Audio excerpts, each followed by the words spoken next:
Grab your beverages and turn up your interweb. Solving the world's problems 12 ounces at a time. It's Dudes and Beer.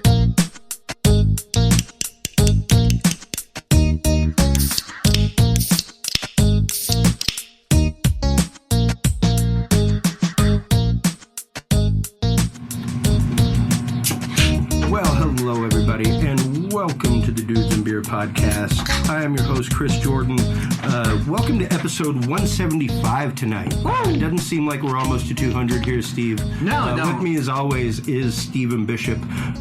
Joining us as well this evening is Richard Adams, owner of Breach.tv, Breach.fm. We'll also be talking to Max Miller here in the studio, who is a local show host on AM 1370 in Austin, for Max Miller, voice of the Radical Center. Thank you for having me. It's a pleasure to be here. And joining us again is Michael Devine. Sorry, not Matthew. I've been talking to a Matthew all day via email, so sorry about that, Michael. But Michael Devine, therapist and soon-to-be host.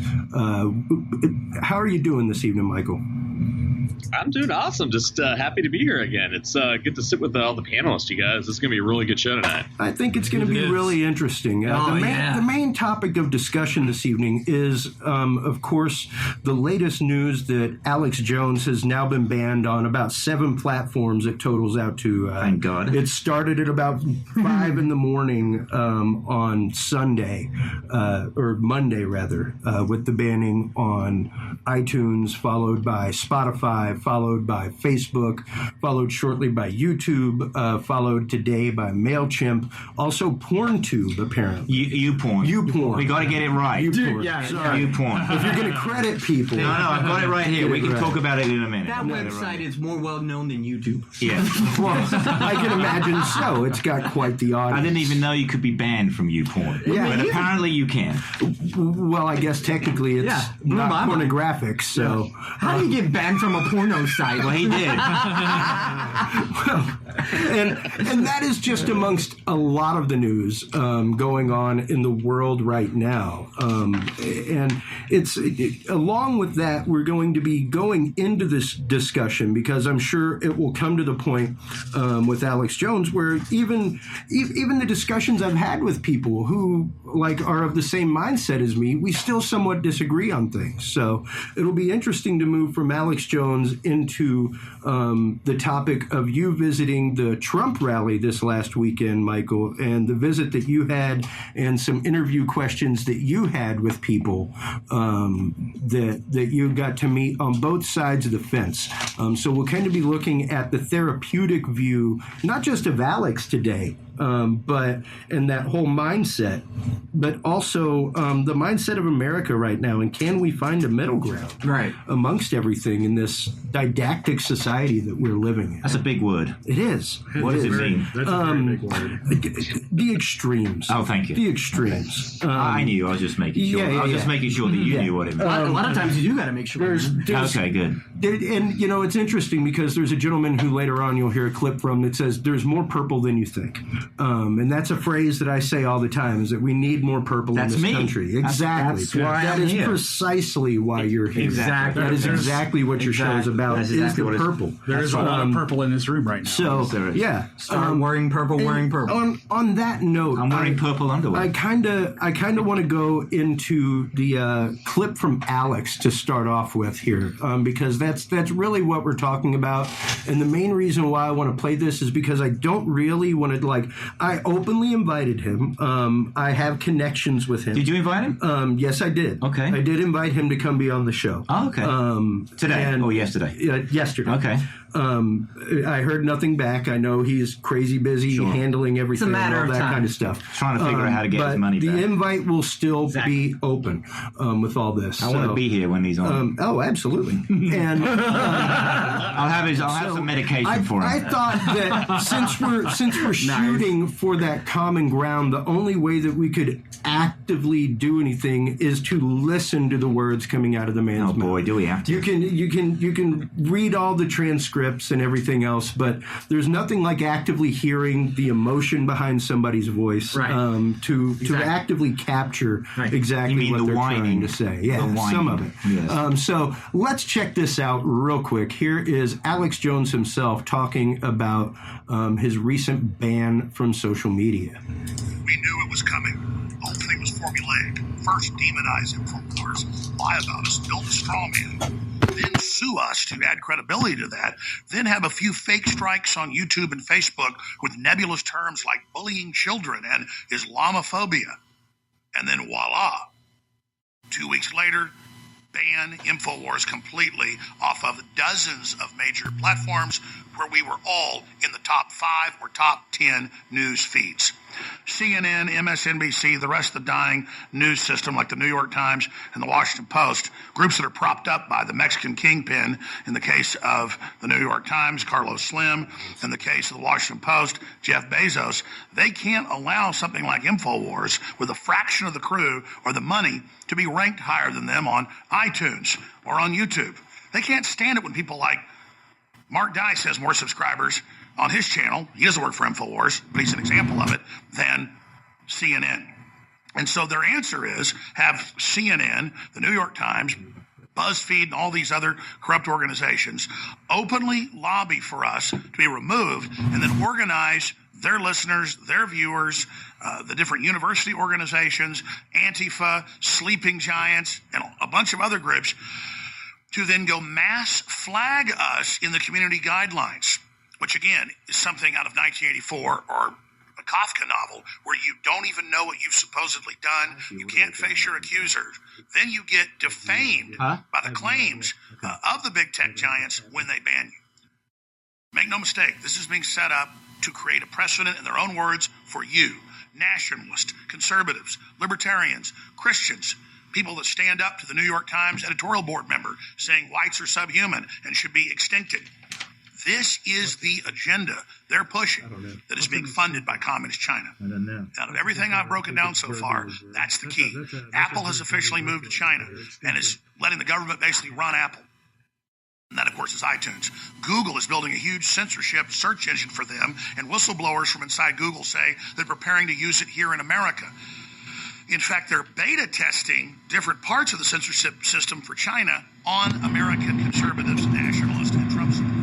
And from there, he goes on to talk about how, of course, the media is purchased and paid for by China right now. How basically the United States is a huge Chinese conglomerate, that we are owned by China, all that kind of stuff, because they own our debt. So he goes through to make a lot of points. And, of course, one of the things he always does in the middle of a message like that, which I find interesting, I even found as an interesting strategy whenever I worked closely with people that worked with him, was the fact that in the middle of messages like that, he always does an ad. He always does an ad for it. He drops an ad in the middle. Did he do an ad for his horrible milkshake? He did not do an ad for milkshake. He just did an ad for InfoWars and for News Wars, all that, for his websites. Okay. But the main reason he does that is so that people do not chop his message. It's the easiest way for him to be like, nope, you chopped my message. You took what I said, you edited it. If you played the whole clip, there'd have been an ad in there. So who knows what else you took out. So it's fake outrage, in other words. So why he skips his ads? He skips his sponsors. Yes. Well, it's the fact that he's putting an ad in there. So if somebody uses a clip of him, he can be like, no, you edited that because I made a drop from my website in there. So who knows what else you edited out of what I said. Exactly. And that's one big reason why I do not edit this podcast. True. Because the concept is discussion. The whole idea is discussion about things that matter. That's why I can't get a job anywhere. No, I'm just joking. Well, I found it hilarious. If you remember, shortly after we started this show, about 2 months before that, I had interviewed Nelson for Talking Sound. Yeah. And remember, he came in and he was like, dude, my boss totally asked me if I was on a podcast today. And I was like, what? He's like, yeah, somehow or another, he found the podcast I was on. And I was like, saying that. I was like, that's why these rules exist for this. Like, if you don't want what you say to get out there, don't say it. Just don't say it. We weren't even out there like that when that happened, and his boss found it. And it was because of working with people at places like that I came up with the rules for this show that I did, that were, everybody's ideas are valid. There's no calling each other names. There's no name calling allowed on this show. We don't call each other stupid or people's concepts or ideas stupid. Everybody has a different concept and grasp on the world. Where would you lay in on that as a therapist, Michael? Well, the thing is, it's almost impressive about him is that the way he words things, it's fact. There's no other way of looking at it but the way that he interprets it. So it's like, it is just like this. This is what's going on. This is how it is. And there is no room for argument. He's just laying it out for his listeners.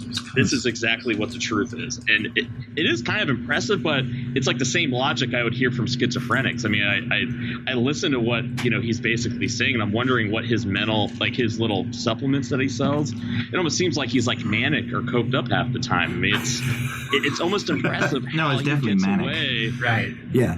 He has to be. I mean, honestly, like I worked with people that worked with him. Okay. Yes, but he definitely has his moments where he goes off like that. And even talking to someone who works with him recently, it's one of those things that it's a tactic. It's a psychological tactic in order to keep a listener off kilter, in order to engage listeners just before they go into, like, if you can time it. He goes into a rant shortly before he goes to commercial break, typically, or before he skips a commercial break. It makes you think, like, yes, he just skipped a commercial break. Right. This must be huge. Right. So it keeps you tuned in. Okay. It's kind of a psychological thing that, and if you look at it, even mainstream news, how often do they bookend the news with, like, here's a great uplifting story. Oh, yes. Now here's all the murders, and here's an uplifting story before we leave you for the night. Even that in and of itself is a means by which leaves me bipolar. Well, it's the fact that our brains are negative feedback machines. We learn by negative feedback. We learn, like, ow, that fire's hot. Maybe I shouldn't touch flames. Right. So it really does feed into our psychology to give us bad news. It sends us down a rabbit hole of thinking nothing but bad things are happening. Sure. What he really plays really well, though, is the confirmation bias. We look at, like, we do research. The whole idea is, like, you try to disprove your hypothesis before you can try proving it. He does the total opposite. I mean, he's only looking at evidence that's going to support what his argument is. And he's, I mean, honestly, he's really, really good at it. But I think when you look at his listeners, are they sitting there going, you're right, there's no other way of looking at this. You're right, there is no other data. And it's like, oh, there's like 1,000,001 other solutions or other explanations for what his random theories are. Like him getting kicked off every single channel. I'm sure it has nothing to do with the fact that he completely offended everybody. They warned him 1,000,000 times over, and then he just kept kind of pushing the boundary, but yet it makes more sense to him that he got kicked off some grand conspiracy theory. It's like I remember Schizophrenic one time. He was walking down the street and he said he turned around and he saw someone picking up something behind him. And he was like, why would they pick that up right when I turned around? There has to be something to it. It's like, nah, dude, they were just picking up a coin. Yeah. And you know, listening to him talk about it, it is interesting, the fact that, and I've even got a couple of articles pulled up here in front of me. There is one talking about how the YouTube Kids app was suggesting a load of conspiracy videos to children. That was from Business Insider in March of this last year. And that was their own platform doing that, recommending conspiracy videos, things like that to kids. And then even in April, where YouTube quietly removed over 8 million videos, that comes to us straight out of Forbes. So this campaign of removing things, of going through and starting to scrub. They even came out a few weeks ago. We covered it here on the show, where they were saying that they are actively working. And I made the hilarious point of, really, you're working with Wikipedia to root out the truth. That's gonna get it. But they were actively looking with Wikipedia and other services like that, Snopes and everything else, to fact check things that were posted on YouTube. Wait! You just said facts and Snopes in the same sentence. Well, I mean, why couldn't they just go ahead and do Reddit while they're at it too? It is curious that those things happen, and then this is it an all-encompassing conspiracy? No, I really don't think so. No, I don't. He was given warnings on 4 of his videos. Those videos were removed. Now, the interesting thing is, even a couple people that I've chatted with via Twitter that work there, things like that, they have had their channels removed, and they've had their stuff banned, even though their stuff does not include anything. So now it's by association now, right? Is that what you're getting at? Yeah, that's basically granted, the argument is totally made and totally right to be made for the fact of that is a private platform. It is. They are allowed to do anything they want. Like I said earlier before the show, before you got here, Max, I've worked in the restaurant and bar industry for years, and I was loath to work anywhere that didn't have a sign up that said, we reserve the right to refuse service to anybody. I think what changed, though, was Facebook's, not their policies have changed, but the enforcement of their policies. Exactly. And that changed because of the politics of everything. But you know what else it is? Because I do talk about this on the radio. The other thing that's happened is that they're having to grow up. Yeah. I don't think they realized they were naive, right? How naive they were. Therefore, they have had to grow up. Those. In other words, those policies have always been there. Yeah. They just never felt they needed to enforce it because I don't even think they realized how broad their own influence was in certain things. Right. And implications of technology. Exactly. And I personally think they did the right thing by removing all of his stuff. Well, and I think that anybody that is, if you're promoting a hateful message, if you're doing anything like that, of course that question could be raised because, once again, they have not shown any posts that were flagged. They haven't shown, like, here it is with the bad stuff bleeped out. No, I think what is remember, perception is reality. Exactly. So I think what happened was he became something that was bigger than they could face. Yeah. And they wanted to get rid of it. But also, let's face it, he's a despicable scumbag. So he deserves to be taken off. And as far as I'm concerned, he's just a sweaty little man. Probably, I was thought about this the other day. I don't think he's gone through puberty yet. That's why I don't think his testicles have dropped, which is why he acts this way. You should ask your psychologist friend. Which is why he acts this way, because he's acting out because he knows his testicles haven't dropped. As we say in the UK, his kahunas, his balls, his ghoulies, right? They haven't dropped yet. Right. I like ghoulies. Ghoulies, yeah. So they haven't dropped yet. So therefore, that's why, you know how it is when someone's, it's like Donald Trump. He always says he has big hands and all this other stuff. Right, they're making up for their lack of self-esteem. Right. Actually, what's your friend's name on the radio? Michael. I mean, don't you think someone who acts like Trump or Alex Jones here actually do have low self-esteem? Don't you think that's part of it? Hands down. I think when you see what they respond there he to, is. I think, because think about the most confident people I know, they're the quietest ones in the room. They don't let certain things get to them. Think of Tom Brady, Bill Belichick. Even when things are bad, they're totally stoic. Anytime someone can't stand to take debate, you do sit there and wonder if it is getting to them. And the other thing, sorry to interrupt. The other thing I talk about on the radio as well is, I have said this I've been on the radio for 6 months. The other thing that I find really interesting, I actually say this about Trump, but I'm pretty sure it's the same with Alex. They actually have, not only do they have low self-esteem, I get the impression they're lonely people. They just seem lonely. It's like they have. It is lonely at the top of Olympus. Well, no. I mean, they have. It just seems like they are just lonely, sad little people, and it shows in how they talk. Well, I think it's less loneliness, more about their self-esteem is Self-esteem, radically yeah. dependent Yeah. on all the time, and they Yes. constantly need that hit. But I think one misunderstood piece, though, and Trump has even said it himself. Remember during the election when he's kind of quieting himself down a little bit, he even straight up said, like, well, it's almost like I feel like everyone starts getting bored, and I get bored. It's almost like if they don't have this bombastic personality because of their listening base or their supporters, then all of a sudden they're just going to disappear. And Yeah, they'll be Yeah, but that's the other thing. I agree with that. Actually, I think Alex Jones and Trump, that's why Trump goes on the trail as much as he does, is that they're scared to death of losing their audience. They're absolutely. intoxicated. They're intoxicated with it. Absolutely. And I think, and Alex Jones, though, the irony of Donald Trump is that he could actually have broken both parties and still done a lot of good. Yeah. But the irony also of Alex Jones is he could, because I think he just cares about money. He could have cared about money and still not have been kicked off of these platforms. absolutely. Well, and- do you agree? Yeah. Yes, absolutely. Would he have been kicked off of your platform? Yes. He would have. Yeah, with the content that he's posted up recently, yes. So he's- and Chris and I have talked about it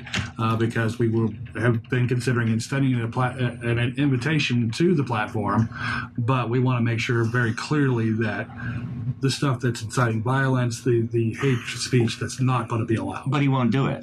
He won't. He won't. He won't do it because he won't. can't do it. And considers it's a freedom of speech, right? But it's not. Probably according to him. But it's not. No, it's not. it's not. Your freedom of speech is very, very clearly spelled out. I actually have the Bill of Rights open right here in front of me. Article 1 under common law, religious freedom, both to an establishment as well as the free exercise thereof, freedom of speech, press, right to petition. I was wondering, as you were saying, I actually thought you were going to read the YouPorn policies. No. That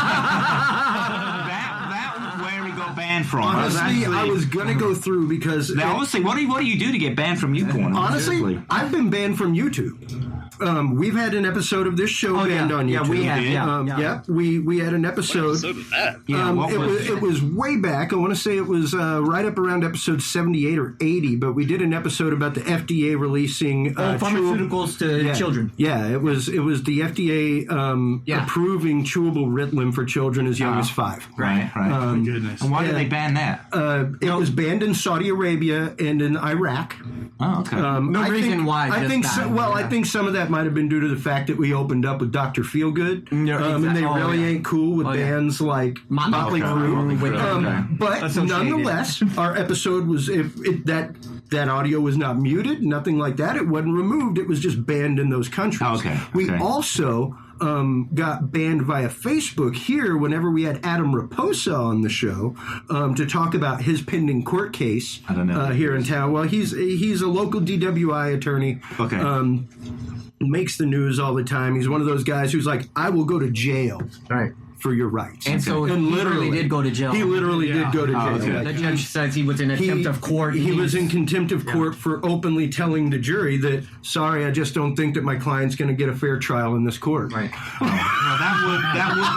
Well, that would piss off any judge. Sure. Exactly. But then it became this whole debacle where he was put in front of the same judge that had found him guilty of contempt before, and it's like, how can you even be in front of the same judge? Local headlines, front on the Chronicle, everything. So we were here, and literally the only other people other than us that covered the story was the Austin Chronicle, who he contacted to come cover the story. Okay. And they totally shot him down, like did this horrible piece about him, everything else. And we had him on the show to explain his side.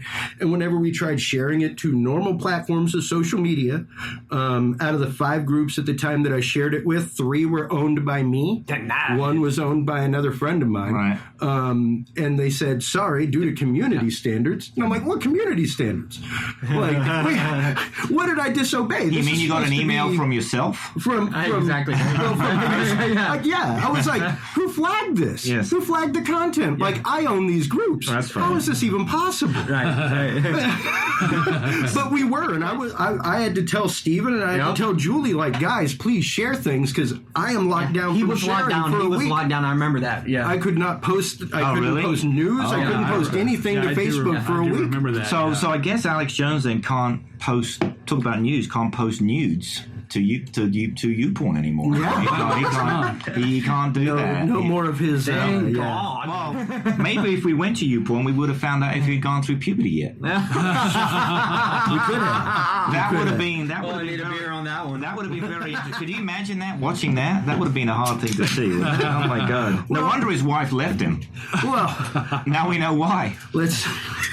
let's be nice now. No, we don't have to be nice. We don't have to be nice. You don't have to be nice to these people. It is interesting to me though, because I've brought up the topic of point before.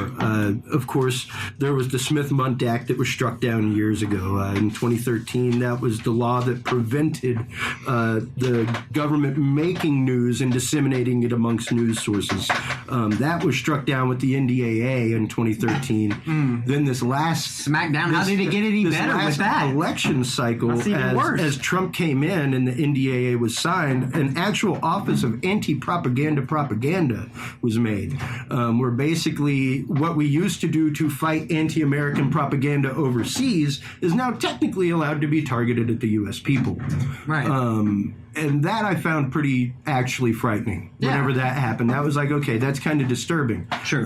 Especially right on the cusp and the wave of the fake news phenomenon and the term of fake news and everything else. Can't forget Michael Hastings. There were all kinds of things. Yeah. I've said it more than once on the show. How many people actually remember the PRISM leak from Edward Snowden and everything that came out from that? Right. You know, and the connections between all of these social media platforms. Such a and huge your topic. devices. It seems like a lot of people today is kind of, absent-minded of I just that, watched the Snowden movie the other day, and it was tell one you of those like, man, I really wish that more people would just go through and I know PowerPoints are really dry. They are. That's the horrible thing is that PowerPoints are really dry. But man, if you start looking at that distribution network and start like I sent Steve-O a flow chart one time of how things posted with Dudes and Beer. Oh, yeah. And how it spread to different social media. And once you start seeing that between like networks and cable networks and cell phone networks. So do you and think everything Alex else. Jones is going to be?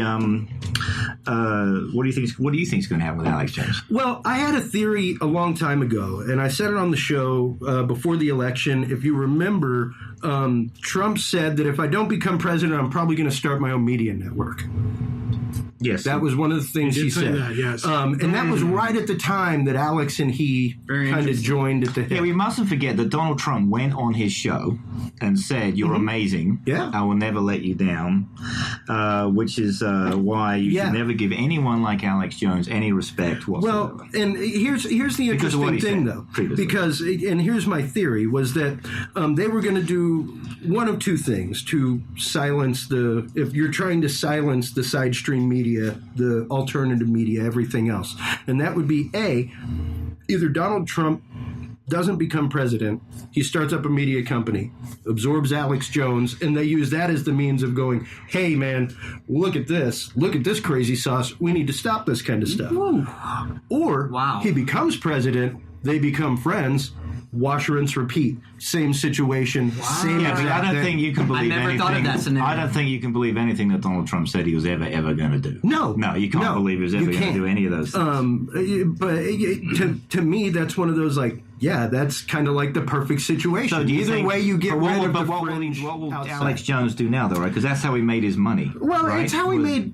No, I'm of sorry. his money. I'm sorry. He sold disgusting milkshakes and No, actually, survival gear. Right. Go In ahead, fact, you Richard. should. I know what we should As- do. I've got an idea though. This will be on me, my treat. Okay, for the three of you guys. Sundays? I Shitty milkshakes? I will buy some shitty milkshakes from Alex Jones. I knew it. And we'll do a blind test. Okay, so we'll have like a McDonald's and a what is it? The Only if Wendy's. we get a squatty potty in and here. then we'll have, and then you guys have three each, and you guys. I'll need one after. And you're going to get to choose which one you think is the best. And, Okay. and All right, I'm in. I'm down. I have quite a few of I his like that. products now. I like that. I like and that. no, you have to be honest and say whether you like it. You Right. can't Oh, just you can't just say it's his. You have to say this is really good. If You're I'm- truly honest opinion. We could do the blind I'm taste test. in other words, when I'm in my bunker with the other survivalists, will I be living on Alex Jones? Are you a survivalist, Max? No, I didn't think so. I'm saying Where's your Cheyenne Mountain? No, You're probably one of the most unprepped people I know. I have a life. You're I have a life. You're like my wife, where it's just reckless abandon. That's like, right, man. Hey, You man, gotta if get it out there. comes, like, it's here. There's nothing I can do about it Pretty anymore. much. Why try it, for the inevitable? Now, where do you, Michael, as a therapist, view some of this? Even the conversation that we're having right now about Alex, the concepts that he shares, the way that he goes about getting media attention. Okay. You know what? Going back to what you guys were talking about with what his ultimate play is, he's set up the perfect scenario to launch his own broadcasting network. They've silenced me. No one's going to allow me to have a voice. I had to create my own network to have my voice. Everyone's going to come running. It's perfectly kind of set up for him. So, I mean, I radically kind of agree with you. Like, that's exactly what he's doing. And he got kicked off on purpose. Yeah. Only an idiot would not think that he was going to get kicked off, and they warned him so many times. Sure. He literally almost dared them. I feel like it's almost like a child when you go, don't do that, and then they just keep doing it. Didn't moving their surprise finger me. closer. That's exactly what he did. And then we're all like, he's like, I can't believe I get kicked off. It's like, dude. Well, no, he's one of those people, though. He's one of those people, though, that whether you and I spoke about this the other day. It doesn't matter whether or not, because he has no shame. He doesn't care. He's heard everything before about him, except for the fact he probably has. He knows. We now know he's not gone through puberty. There's a reason. I'm breaking that news. If you go watch and the it's movie, not fake news. It's on YouPorn. If you go watch it's got to be real if it's on YouPorn. It's got to be real if it's on YouPorn. So if you go, a perfect example, at least of what his message originally was, is in the movie A Scanner Darkly.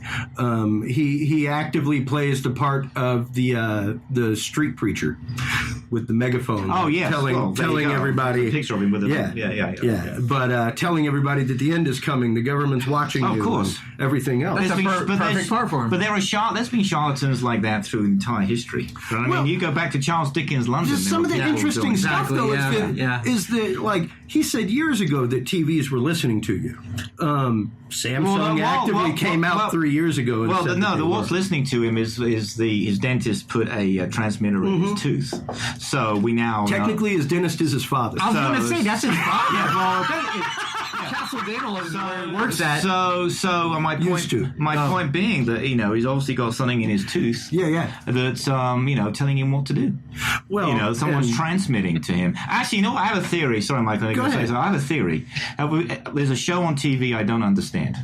And I'm sure you do because you're like 90% of the because he's 100 times more nerdy than I am. Right? That's true. And that, of course, is mean as a snake. Westworld, right? So I have this theory that Alex Jones is actually a host that's gone rogue from Westworld. Okay, is he Yul Brynner? And Westworld, the HBO show, right? And he's gone rogue, and he doesn't know he's a host.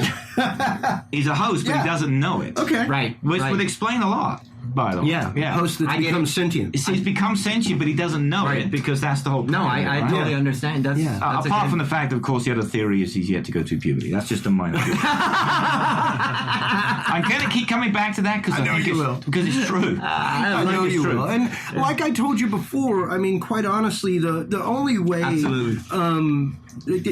And there's a reason why I started off with the words from Jones's mouth, because like I said, there's no way I think you can actually have this discussion and read somebody's words. No, No. But this is not new, though. He's been doing this for years, right? Austin, he used to be on Access TV. InfoWars started in 1999. Yeah. So he's been doing it at least that long on his website. Now, he was doing it much longer on local broadcast. Wasn't he on Access TV? He was on Access. Correct. He's still on Access TV as far as I know. Is there still Access TV? Yes. Yes. It was weird last night. I was watching it at 3 a.m. It was weird. I know the guy that drops off his Access episodes. He's still on Access TV as far as I know. Really? Okay. And we just found that he has popped up somewhere else. Oh yeah, where was that? He is now on BitChute. Okay, I've never heard of BitChute. Who is that? That's another video content platform. It's not. So I know you just showed it to me, right? So I want to tell the listening audience how many tens of millions of views he's had. Well, he just signed up today. So he's had how many tens of millions of views has this loser of a man who's not gone through puberty yet? How many views? I already know the answer.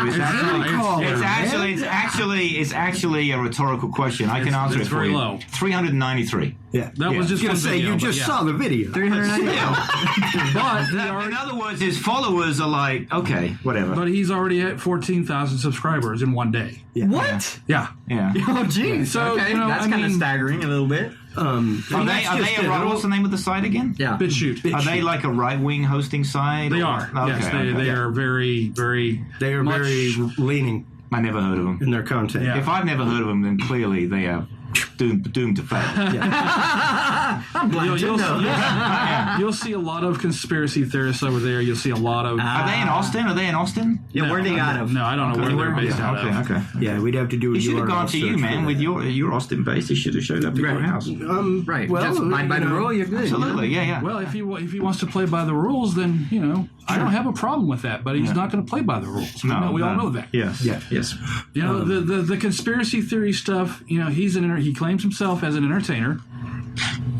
He does. He claims himself. You can't talk out of both sides of your mouth. Right. Which he's very good. Actually, no, excuse me. Or is that part of the You can't talk part of the just act? select- talk he out of your talks- mouth out of your mouth and your ass at the same Well, time. that's what I was about part to of the say. He took the entertainment. words out of my mouth. Right? He took the words out of my mouth. That is- The conspiracy theory stuff. That's entertainment. And if It's that's not though, is it? Because so many people will take it for real. Like the guy that Pizzagate, the guy Right, that right. went, Right. showed So- up On at a a, ping pong in Washington, D.C., right? showed up at a pizza parlor Started because shooting it up. Yeah. He was going to shoot it up, Yeah. right? Because I think he thought that there were kids being abused or Right, something. right, exactly. The guy that did it. Right, exactly. Yeah. What so I- Alex what I Jones isn't understand- harmless, is my point. No, he's not. He's absolutely not. Go ahead, harmless. Michael. You wanted to chime in there. But this point is exactly, I think, what all this is really about. It's like, hey, it's entertainment. I think a lot of people can sit there and disseminate between, like this is just hyperbole. This is just entertainment. Problem is, though, the listeners don't think it's I just agree. entertainment. He's got 3 million people that don't believe that way. And that's what's so dangerous. It's very Machiavellian. It's Michael, let me ask you a question then. What is the typical person that believes nonsense like this? Who are these people? Weak-minded. I'd say. No, are they people in the basement of their parents' house who never left? What are they? That's kind of Trumpish. I mean, I know. Chris is still there. Yeah, that's true. honestly, this is really what I think the truth is, all right? And I think this goes well beyond even this Alex Jones listeners, is that there are so many people, young, middle-aged, where they're kind of sitting there going, you know what? This is all kind of bullshit. We see what politicians, media, everyone's telling us, and people are hungry for some truth, some crack in the door of truth, that what's behind the curtain. And so they flock to people like this, and they want it. They get, this is truth. This is it. Isn't it more along the these lines of they people- want the truth to be a certain way, though? They don't like they don't want to be like the movie. Well, the confirmation You'll find bias, what you're looking definitely. for. No, the movie You'll where find what you you're can't looking handle the truth. Right. Right. Yeah, you're right. Yeah. That one. Yeah, a few good men. A few good men. Yes. Well, and think about it. It's like you're part of the resistance.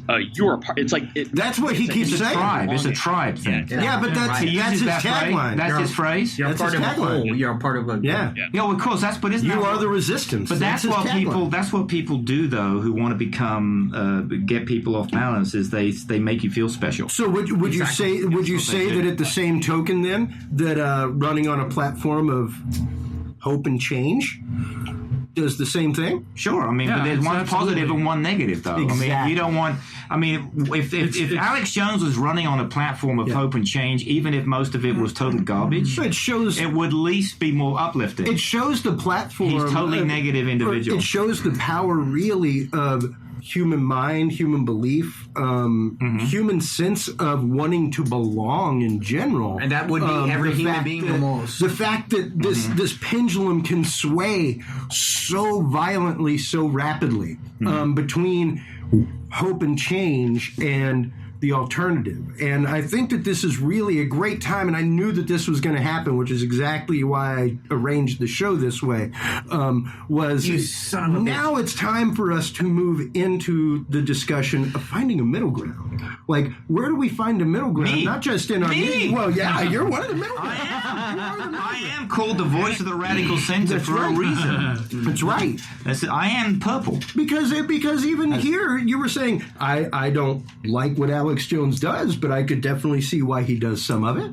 The reason because obviously, as Michael can tell, I am from Texas. Just by my voice. I was figuring like South Texas, something like that. Yeah, actually. I like that, Michael. Point Blank, Texas, actually, to be precise. Oh, but God. There is a place called Point Blank, There Texas. is. It's really right over by Lake Livingston. And there's bullet holes in the signs every time you go through. Anyway, so, but They have a population of 200 now. The thing that just the cultural difference here. The cultural difference is here. Just because I do want to rag on Ted Cruz in a minute. I hope you're going to let me. Yeah. Is this a slime ball of a man too? Is that in the UK, no one would seriously give Alex Jones no politician, no broadcaster, no one would give Alex Jones in any way, shape, or form the time of day. That's not to say that's amazing to know. That's not to say that people wouldn't follow someone like him. Like obviously there's radicalism everywhere, but for the BBC or ITV or Sky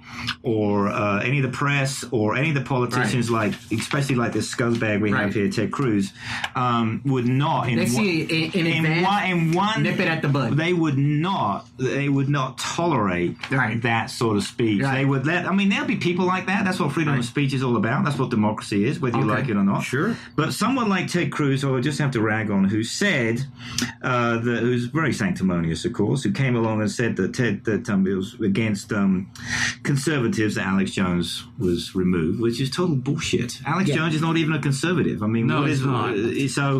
So, but my point is, I told at the radio station, I said, why are you guys so easy on these politicians? I'll shut up. I just want to give you this one snippet. It's okay. No worries. So we had this guy on from a group called Defend Donald Trump. That was their group. He actually had to have a group that defends the president, apparently. That's pretty out for it. Because There are groups that specifically attack the president. because he's a baby, right? He needs defending. Apparently, he's a man child. Sure. That's like Ted Cruz is defending our prepubescent here, Alex Jones. Anyway, so this guy was on and he was complaining that why we need to not attack Canada, but Canada's really a foe on the tariff front because they put tariffs of 300% on dairy products. And he got mad at me because I said, I was saying, well, don't you believe it? And I'm like, I'm the one asking the fucking question, basically is what I was thinking. But then I asked him flat out, well, what are the, okay, you're telling me I should be upset that they put these tariffs on. What are they on? Yeah. He didn't know. Yeah. I was like, so in other words, he had the talking points but couldn't back it up, and that's what upsets me when I even watch maple syrup. Some of this stuff. It was dairy products, maybe maple syrup. It was maple syrup and milk. Well, maybe maple syrup to you is a dairy product. Well, no, I mean there was more than one tariff put in. The big one. I remember the last time I ate a damn pancake. I know about the maple syrup thing because I lived in Maine for a while. Yes, they're getting really hurt in Maine. Oh, they're getting hurt big time. Just like the lobster guy. Over maple syrup? No, man, you have to understand. That's a big deal. Well, you have to understand, number one, that there's a different thing, kind of like what exists in California with migrant workers. Right. They have very much the same thing in Maine. Exactly. Where they have a guest worker program. Like, it used to freak out the guy at 7-Eleven, like at 2 a.m. Whenever he'd give me my change, I'd be like, you can take the Canadian money back. And he'd be like, you didn't even look at your change. How'd you know? And I'm like, I can hear it. Oh, is that If the laundromat machine won't take it, I don't want it. Yeah. When I'm on the side of the road begging for money at the traffic light, that's what I do. You can take your money back because that's no good. That's no good. That's no good. When they give me money. Somebody has a crown on that piece of Exactly. money, and I can't do that. Those damn royalists. Sorry, Max. damn royalists. What did the Cajuns do to get kicked out? Just want to be Catholic? Yeah, get your ass out. But yeah, they literally have a bunch of people that come down and rake the blueberry bushes. Every berry's being screwed, by the way. Yeah. If you're every bean, soybeans, kidney beans, all these other Potatoes. things, they've all been screwed by these tariffs. Yeah. Anyway, my point of bringing it up very It's going to simply. take time to see this in the long run, right? Don't you think? You know what I the mean? point of bringing it up was this guy who was supposed to be defending Donald Trump couldn't actually tell me what the tariffs were. Yeah. He just knew the amount. And that's what upsets me about on broadcast television here. And people, they don't push these guys. No. They let them off the hook too easily. There was one famous guy, you can go on YouTube, you're a YouTube guy, a guy called Jeremy Paxton, who asked a British politician 13 times the same question. He said he didn't answer it, and he asked it again. 13 times he did it. 13 times just to show that this guy wasn't answering the question, and then he cut him off. Said, okay, get out of here. You're not answering the question. And think about it, Max. Like, people are so much more emphatic and militant about these beliefs, very important beliefs, that have no actual understanding of the belief or whatever it is that that's the tribal But why? mentality. But why do you think that's changed, though, Michael? In the past 5-10 years, do you think it's got worse? Oh yeah, without a doubt. But why? I do you see it in people? I mean, you're a professional. Do you see it in the people you talk to? Honestly, I think the internet plays a lot into it. Social media without a doubt, has definitely done I mean, a lot think about it. for They that. did a study where I think it's only of 60% of the time when people share an article, they've only read the headlines. That's why Matt Drudge does his website the way that he does. You'll read the headline, but then you actually read the article. And the funny thing is, like, let's say it's like climate change, right? Yeah. It will be something about anti-climate change, but then you read the article, it's like, what the fuck? That actually supports it. But he knows no one's actually going to read the damn thing. That's what they prey exactly upon. it. People, like, literally, I didn't have it on tape. There was literally these protesters like, fuck ICE, fuck it in the face. I'm like, hey, like, so what actually is ICE? They couldn't answer it. They don't know what ICE was, what it actually did. And it's like, that scares the crap out of me as a parent, as a voter, as a therapist, that we have so many people walking around talking about these things that are so important to have absolutely. Wasn't Ice in no Straight Outta Compton, though? Wasn't that him? Was that Ice Cube? Straight Outta Compton? Wasn't that, sir? Wasn't that him? I like Max. I mean, I know. I'm up to date. I'm up to date with Way this to stuff. be relevant. I am relevant. Max is up to date, bro. I am well aware of what's going on in the world. and that's kind of where. Go ahead, Michael. Max, you're going to love our show then, because literally the whole point of our show is going to be discussing topics about actually exploring what the heck it actually is. So, Well, I've already told young Chris here that I will be great crashing your show, because that's what the voice of the Radical Center is, which is why I do it on the radio. Well, and that's exactly why I wanted you on tonight, was for this last. Number one, I know how you felt about Alex, and you just I know that you needed another voice to talk about that specifically. Because he's a slimeball piece of shit. So, by the way, let me just back that up with his own wife thinks he's a slimeball piece of shit. His ex-wife, right? So, of course, and he went. You would know this, or you guys might know this, but he went. Didn't he? During the divorce, he said it's just entertainment. Yes. The trouble is, you can't say it's just entertainment. When I said shoot that person, I really didn't mean it. It was just entertainment. Well, at the same time, at the same token, that's the line he crossed. Like the line that Madonna crossed, even. Oh my God! Like, talking about I'd like to go blow up the White House. Oh my God! But there's a difference between venting. Right. And then going on day in, day out, year in, year out, and saying, those things. Like I said, I have no problem saying that he absolutely feeds off people's negative vibration, that he absolutely uses that. What's the name of that alien? Was it Men in Black, where they fed off your alien? No, it was Harry Potter. Yeah. What was the name of the Dementors? That's what he is. He's sucking out the goodness out of life. And I've got all these analogies for Alex, don't I? My God. Incubus or succubus. Yeah. He's a Dementor who also has not gone through adolescence yet. I wanna start getting into the middle ground, and especially the rally, like you were saying, Michael, that you went to this weekend. And I've arranged a little clip game at the beginning here. With 7 short clips where I want those of you that have not been there to tell me from the clip that you hear whether you think this person is a Trump supporter or a non-Trump Before you play, supporter. I can ask a question. Go ahead. Where was this? Where was it? Michael? Michael, where was it? In Columbus, where I live. Yeah. Oh, Columbus, Ohio. Oh, Ohio. Ohio. Yeah. Okay. I've been there. I've been to Columbus. It's a nice town. I've been to Columbus. I like Wright-Patterson. So city. here is the first clip that we have. Okay. I was excited to see the energy of the crowd on both sides. I like to be engaged politically in what's going on. So That's the first one. yes, that is the first clip. Well, you know what? Excited to see the energy of the crowd on both sides. Can we answer? Are we allowed now, or are we supposed to Yeah. play them all What's going first? on? No. You can answer now. Okay, because I was going to say was number one. She's a very nice sounding woman. Number two, she's clearly educated and articulate. And number three, she's probably blonde with blue eyes and about 5'8". Damn, you got all that. That's awesome. You did not know. Do you have video? Do we have video, Michael? I want to see. We have no video. I want to see if I was right on that last one. She's on Tinder. You want to check her out? Yeah, exactly. She probably likes English people. So, supporter, non-supporter. Oh, it's hard. I can't tell. Neutral, because she just sounds like a nice person. She doesn't sound like a rabid lunatic. Okay. Yes.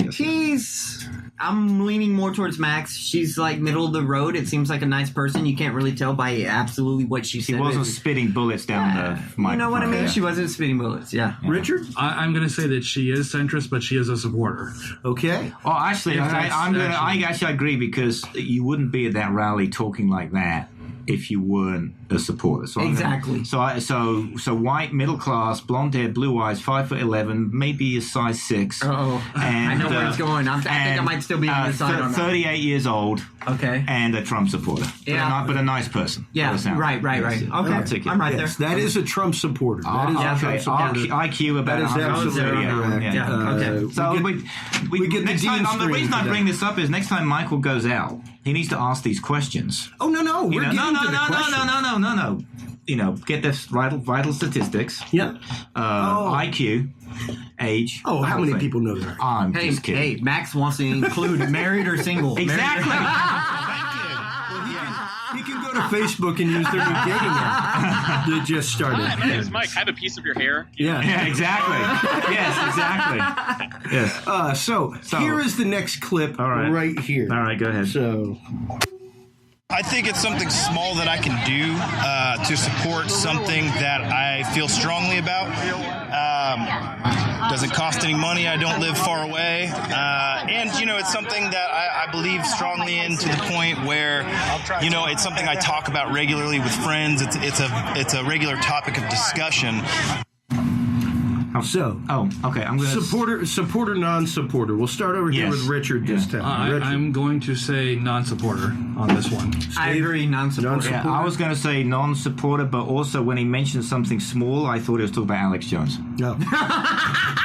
going through his basically his his penis. Sure. size. I'm supposed to be Baba Booey. So yes, you are. I thought that's where he was going with that. I want to support something small. I was ready for that. Just so you know, that is a Trump supporter. Oh, it was. Okay. That was a Trump Oh, we supporter. were all wrong. We were all wrong. This is the whole reason for this exercise, guys, is because Michael has heard the audio. He interviewed the people. I've heard the audio because I've edited it. Yeah. But it's amazing that if you listen to this, if you listen to these people. But they didn't say anything, though, that was like policy-wise kind of hard to say, right? Yeah. Oh, no, that's what I'm saying. Just off the cuff, can you tell whether something like... Yeah, and I'm curious. It's kind of the idea of walking down the street. Could you look at somebody and say, no, of course that's not. a Trump supporter? Rather, should you look at somebody? And we're going to get into that in a minute, because that's one of the questions, it's similar to one of the questions asked of me. So we were right about the small part anyway. Let's check out the next clip. We're all wrong. First of all, I'm a retired Army Major General. I served 35 years in the military. I'm deeply concerned about the direction of the country.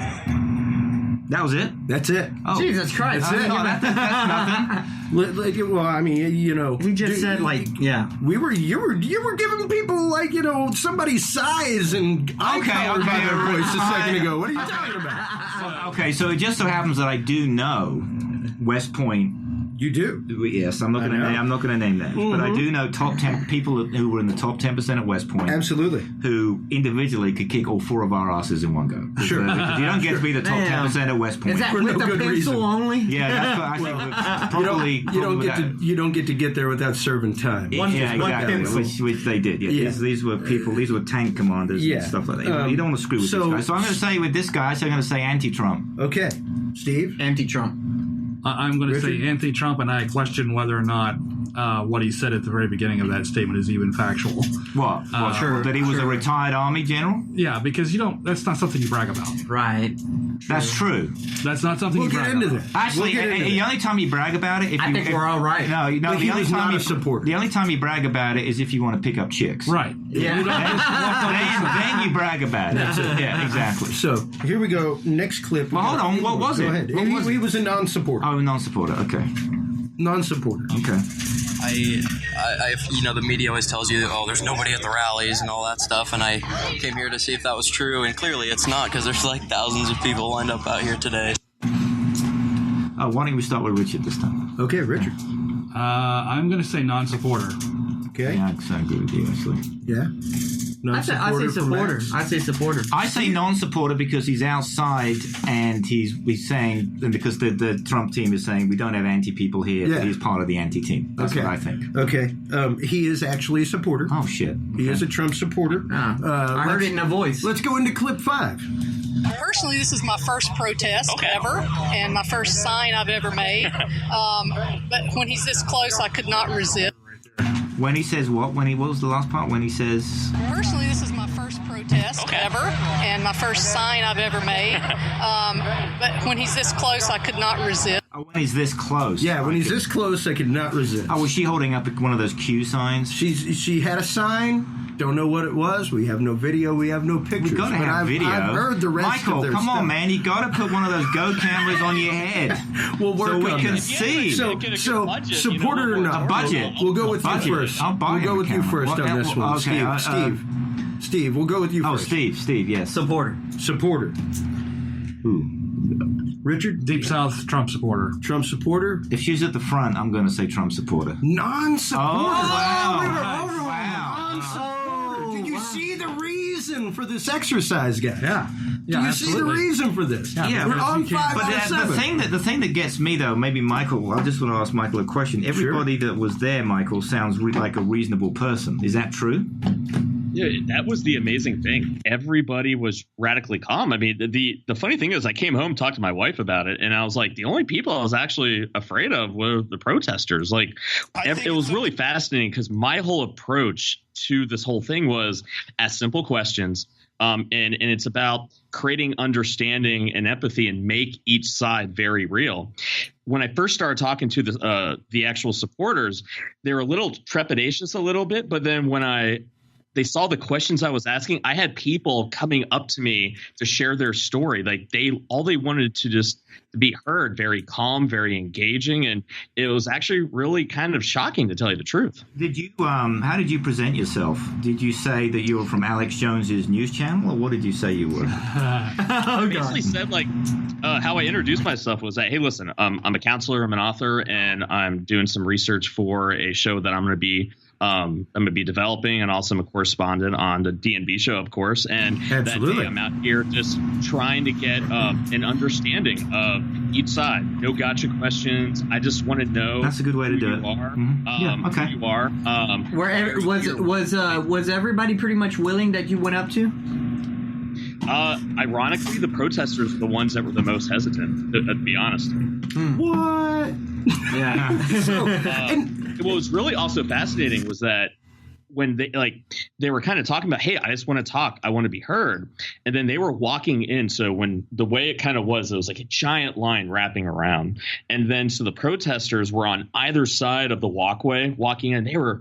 I don't know if you have the clip of it. There's this one gentleman talking. Yeah, I got it. Oh, I got the juice. Yeah, they were yelling the F word. He's got the juice. I got the juice on it. Literally, I mean, they're yelling the most awful things, and every single Trump supporter that walked in never said a thing. They didn't take any bait. They didn't engage them at all. They just kind of walked in and were polite. They were calm. It was the most surreal thing. It was the opposite of what I was really expecting. I'm like you, Matt. I'm a very dead center kind of person. So I really was trying to be unbiased walking in, and it was just amazing to see the control that no one engaged on the Trump side. Absolutely, that's interesting because that's quite interesting. Isn't that quite interesting? I think because you want to because it is actually hard being an independent. I do talk about it. It's tough. Incredibly difficult. Being an independent, because I always start off the radio show by saying my friends on the left think I'm a Trump supporter, and my friends on the right think I'm a communist nut job. Yeah. So, it's true. I'm true. It's like I had that discussion more than once over Sierra Nevada. I argue with everybody because they all think I'm the opposite of what I am, because they don't believe me. Yeah, and it's tough. Go ahead, Richard. That goes back to the same tribal politics that we've been talking about all night. Is if you don't agree with the duopoly of politics that we have, then you're clearly for the other guy, and that's just not the case. We have our own independent middle cause. road, right? Well, and that's where I want to get into these clips and we've got about 15 minutes worth of clips here that we're gonna kind of like play about 3 or 4 minutes and then talk about it. But there were 4 main predominant questions that Michael asked to the audience as he went around, and I've got them separated out with Trump supporters at the beginning of this clip, non-Trumpers at the end. So the first question basically that he asked, and of course it was phrased a little bit differently for everybody, was, is there something you wish people knew about you and your cause? So let's listen to the first round of responses here from people on both sides. That we're not racist. That's the most offensive thing you can say to someone, and I think that's a cheap shot by the left to try to demonize Trump supporters, is that we hate people who aren't white Christians. If you only paid attention to media, particularly mainstream media, I think that it would lead you to believe in a different way, and it would make you almost feel alienated.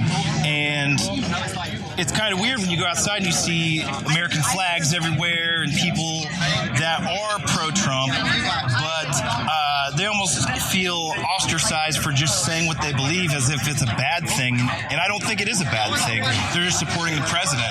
That love of country is still patriotic. And the fact that you support the president and you support the military, I'm a military veteran, and the fact that, you love the country. First of all, I'm a retired Army Major General. I served 35 years in the military. I'm deeply concerned about the direction of the country, and I frankly think that Donald Trump is the most dangerous public figure in the United States since Joseph McCarthy. He's, first of all, incompetent. Secondly, he's a sociopath, and third, he's a draft dodger. I think part of it is feeling heard. Not a majority, but a good portion of the people here are teenagers. We're going to be the future. We're going to be the next generation. We want to have our voices heard. We want to let everybody know what we think as teenagers and the next voting, age. Yeah. I do think that this is definitely a positive, though, even though, there definitely are some people just yelling at each other. At least people are, becoming more politically active. People are more inclined, I feel like, to look up what's going on, to be interested in politics, to actually vote. And that was one of my favorite ones right there, was at the end.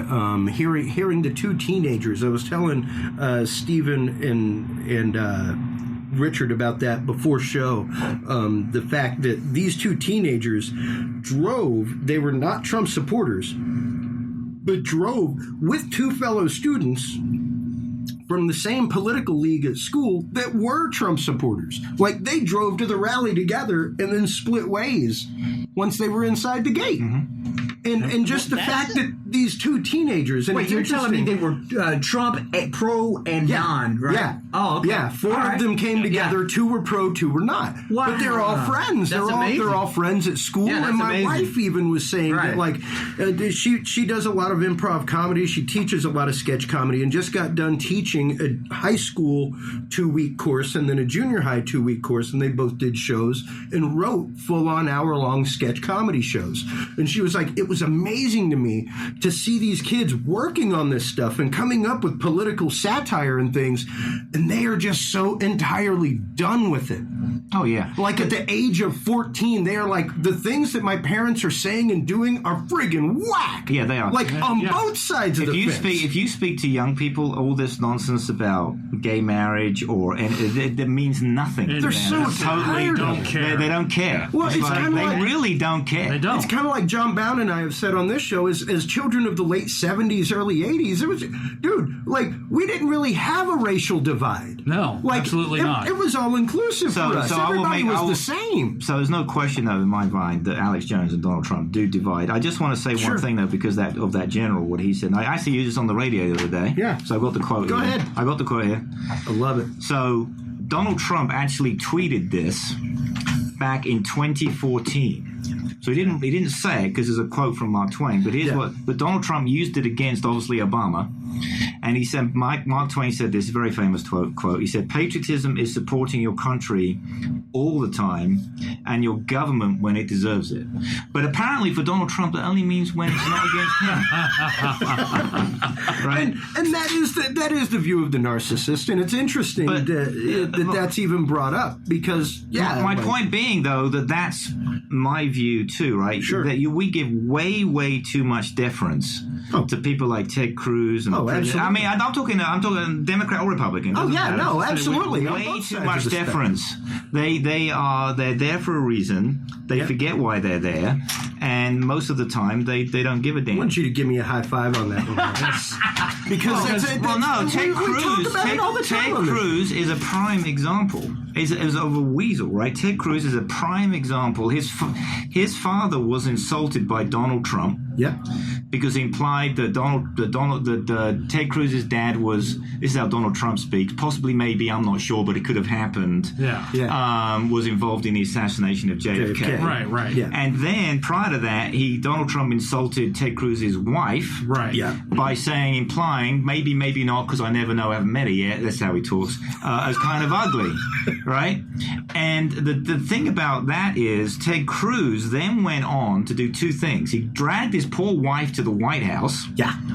And then for Time magazine wrote a puff piece about how great Donald Trump is as president. And if I was going to write a commercial for the Democrats in Texas, it would be to play exactly that. And then the tagline is, if Ted Cruz can't defend his own family, how can you expect him to defend yours? And quite honestly, no one should have any respect for these people. I have made the point. Number one, a friend of mine came up with the theory, and this had to have been a decade ago, that I first heard my friend Darren Wilson say, I think we should just make them all wear NASCAR jackets. You mean like a school uniform? No, NASCAR jackets. Like straight up. Who contributed to you? Oh, yes.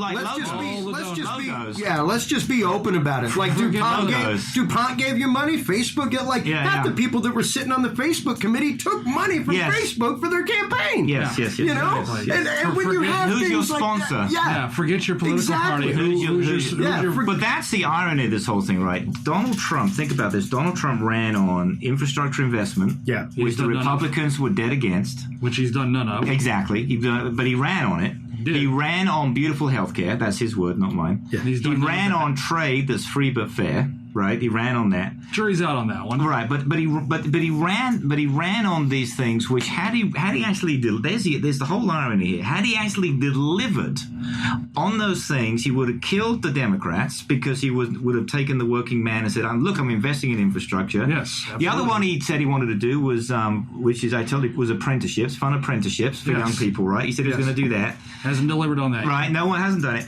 Had he granted the funding for trade school and free trade school came out 4 years ago. But had he done any of those things alongside, as I said, beautiful health care, which most people want Obamacare improved or at least fixed. Sure. And then investing in infrastructure, he would have killed the Democrats and he would have killed the Republicans at the same time. He would have killed them both. Absolutely. That's the irony. Michael, go ahead. But here's the funny thing. So we all talk about like what he says, what he didn't say, what he kind of goes back. And the thing is, if you really listen, I mean, I'm sure as we listen throughout it, but I'll tee it up for us to really pay attention to it. Think about like how many family members do we have? You know, they could be borderline inappropriate. They could even borderline racist, but you're kind of like, wow, that's just Uncle Bob. You know, he's still a good guy, right? The thing is why if you listen to the Trump supporter, all these things you're saying about politicians, they hate politicians. They know they don't give a crap about them. They're going to say whatever they want to get elected. But if you listen to what they're saying, it's, I think what did the one person say? The forgotten man is forgotten no more. Like those are the things where they go, he cares about me. We are family. I don't care what he says. He speaks the truth and he cares about me. It doesn't even matter what he says. It doesn't matter if he lies. I know he cares about me. And then that's the point, right? I mean, that's the irony of the whole thing. If he actually delivered on what he just said, what you just said, Michael, if he delivered on that, then he would be he could be what he wanted, which is president for life. Yeah. Right. Democrats. Well, that's what Democrats don't get. If Democrats are even listening to this show, that's what they don't realize why they lost that election. They never had any candidate that made you go, he cares about me. Absolutely. They deserve.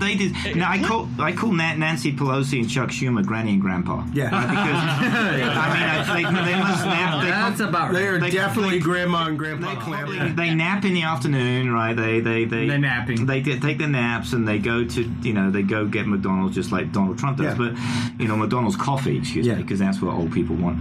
But I think they missed the boat on that.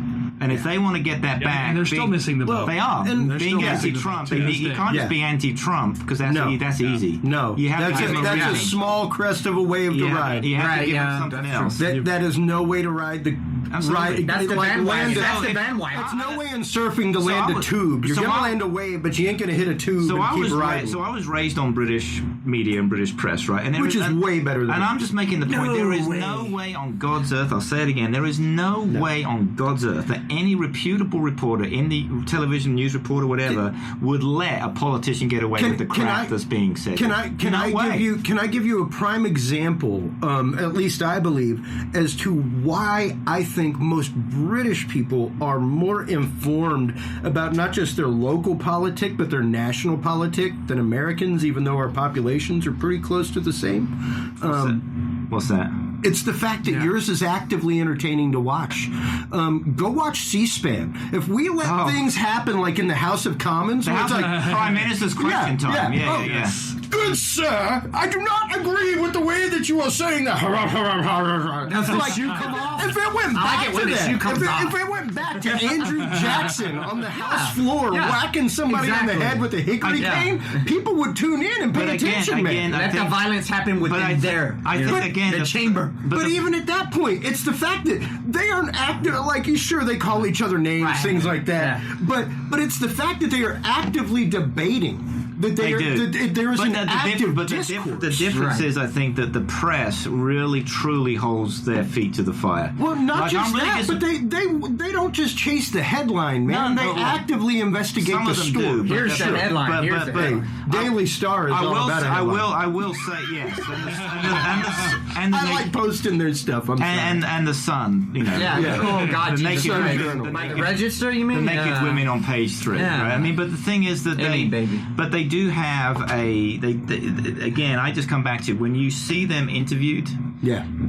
They're polite and everything else, but they do not let them off the hook. And they don't. And I'm disappointed in CNN. I'm disappointed in any of these stations. Rightfully so. Fox, the Big Seven. We should all Fox be. News, by the way, I don't expect anything better. They are where they are. So fuck mainstream, right? CNN, man. I'm disappointed in CNN.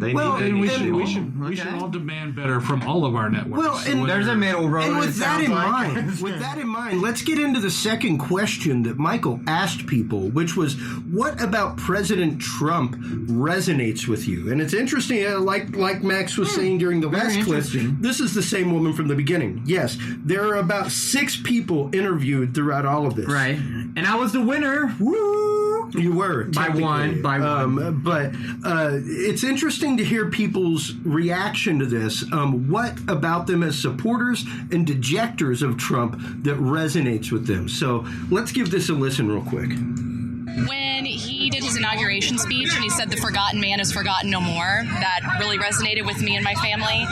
I came from a background where typically I wouldn't be for Trump or even that just that side of things. You know what I mean? Yeah. So I don't don't know if it's any one thing. It's a lot of things. I think, just generally, he speaks his mind. He tells it how it is. And I appreciate that. I think that's what people need. I think that this PC world is bullshit.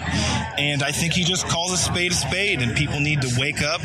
And, I don't see what is bad about speaking truths or calling things for what they are. There's people here chanting KKK, X, Y, and Z. I'm not really sure what the little, nursery rhyme goes, but I think that's ridiculous. But, to each their own. I think everyone's allowed to speak their mind and say what they want to say. But, the numbers speak for themselves. And, I don't know. That's probably what resonates with me the most is just willingness to just say and do what most won't and haven't. I like him because he's, no nonsense, right? I'm old enough to realize that, the world isn't perfect and there's a lot of crime and deceit in the political realm. And, I know he's not the most polished person in his speech, especially, but, he tells you how it is. And Americans like that. You don't like the shady talk and all stuff, that he tells you, this is black and white, and he says what he's going to get done. And so far he's been doing everything about it. So I think that's pretty beautiful. He's fouled up any semblance of a rational strategic foreign policy, withdrawing from the TPP, secedes the entire South Pacific to China economically. He seceded from the Paris Peace Accord, which puts our climate in jeopardy, and he's seceded from the Iran nuclear deal, which put Iran's nuclear program on hold for 10 years. I think he's ruining our country. I'm a former reporter, so hearing all this crap about the press and how Republicans, Trumpers, are like threatening them with physical harm now, that's just way beyond what we should see in America. So I'm going out. That's one thing. I've got many things that irritate me. Everything from the number of lies that the guy's told, and we know they're lies, but people still are like, I believe anything this guy says. What he's done with Putin, the whole thing about Russia and the impact on our, which I truly believe happened, and it may happen again, because not much is being done. All the stuff about, how he treats women, that's another reason I came out. There's just something different every day that comes up. What he just said about LeBron, who does that? Especially a president. I don't hate Donald Trump as a person. I dislike what he stands for. Yeah, I don't like his policies. You can't really. There's no point in hating the person. You can just hate what they stand for. And I love the wisdom of those children there at the end. Like I said, I love bookending those pieces with the teenagers. With the teenagers at the end saying, listen, it's an utter voice of reason to hear literally a child, an 18-year-old saying, I'm not even able to vote yet, but when I'm able to vote, I don't want this nonsense. The part that I don't understand is why people think he's delivering on what he's saying. Well, he's nowhere near delivering on what he's saying. We'll get into some of that answer in a minute. And the fact that I have friends of mine who mostly are right-wing. I have a lot of friends of mine here in Texas who think I'm a communist, like I said. And they truly, I get like socialist, maybe. Yeah, no, but they we'll blame it on the accent. You're only KGB. That's nothing, dude. Actually, no. MI5. But if I ask him, I said, if he keeps telling you something that he's doing it, right? Why do you believe him? Would you buy a used car from this guy? Because he keeps telling you. He keeps telling you. But the other. But if the news keeps telling you, isn't it true? The point being that he's not delivering on anything. Remember, Sean Hannity had a conniption during the Obama years about the deficit and the debt. Yeah. Now it's exploding. We don't even talk about it in the Sean Hannity show, otherwise known to me as Shallow Hal. Right? And then you've got trade barriers. They were all for open trade, right? And why are we so worried about Russia? That's the other thing. Thank you. Exactly. Yeah, that is something that we have said since day one. I don't know if you know this. Did you know the GDP of Russia the GDP per person of Russia is the same as Mexico. Yep. So why aren't we banning those rapists coming from Russia? Right? I mean, absolutely. And the average life expectancy for a Russian is 10 years below the United States, and the United States is below most of Western Europe. So the point being that Russia is because we don't take month-long vacations. Russia. That's part of the problem. Russia is actually Russia's basically a has-been. Yeah. Yet Donald Trump's elevating them to the same level as the United States, which is total nonsense. There's total nonsense. But here's the problem you got to look at, though, is that you got to look at Trump and his team is actually very – I mean, think about it. There's a lot of media people in there. I mean, Trump's whole show is about what do people want? What is it that they're going to believe? And I think that's where you kind of see where the whole fake news, fake media thing is, because anything that is reporting anything that goes against what Trump is saying, you don't believe it at all. And then on top of that, they have that whole mentality of he really cares about me and I'm going to take his word over mine. Over anybody else's any day of the week. And that's what these people kept saying over and over and over again. He cares about me. I care about his policies. I really feel like he cares about me. I matter. But he's not delivering on it. At what point do you go, he's not delivering on it? He's making my life more expensive. I guess you can go through all of American presidents and say what promises did they all you can ask the same thing. You can ask the same thing, and I'm sure Michael can attest to this. You can ask the same thing of anybody who's got a leech of a boyfriend or girlfriend. Who is living off of them. Yeah. You can ask the same thing of anybody who, much like our guest last week from Radical Empathy Education Foundation, Billy Joe Kane said, you don't know the means of control by which people use to gain control over somebody's mind, to play an active video game. Feel like you're on their fucking level, man. That shows you a dress on a chair. Feel like you're a part of them. It's just a dress on a chair, but to that person in the story who's been made to wear that dress every time they've messed up, and it's become a point of shame for them, that dress now takes on a different meaning than it does for you and I. Go ahead, Michael. Well, even take with that whole example of like, the jilted boyfriend or whatever. How many times have you seen it where like someone had a shit, of a boyfriend or girlfriend, and when the friends say they're an asshole, they alienate the friend that said that? Yeah, absolutely. Been there. Been the dude that alienated. It's a good. I was going to say. Been the dude that actively alienated. That's what liberals and Democrats don't realize they're doing, because when you talk with them, they are so incredulous going, how in the fuck do you think this guy likes you and trusts you? You're a fucking idiot, right? And then they're basically backing into a corner like, well, I'm a fucking idiot. We're family over here. But that's why Donald Trump, though, at the end of that's why Donald Trump, Michael, has an approval rating of 40%, though. I mean, you've just got to look at it that way and just go, even Nixon people love Nixon right up until the end. Right? Yeah. It's just the way it is. And people still love him. Because you know why? It's hard to have invested emotionally in something and find out you're wrong. That's just it. And that's we talk about it all the time. The last time that we had Michael on, we talked about the concept of cognitive dissonance. Oh, sorry. The fact that when people are, and it goes right into confirmation bias, absolutely, like Michael was saying earlier, the fact that when people are confronted with facts, stone cold facts, the earth is round, people will fight that all day long because it is contradictory to what they have ingrained in themselves as belief, as that black and white border of a box that they have chosen to define reality in.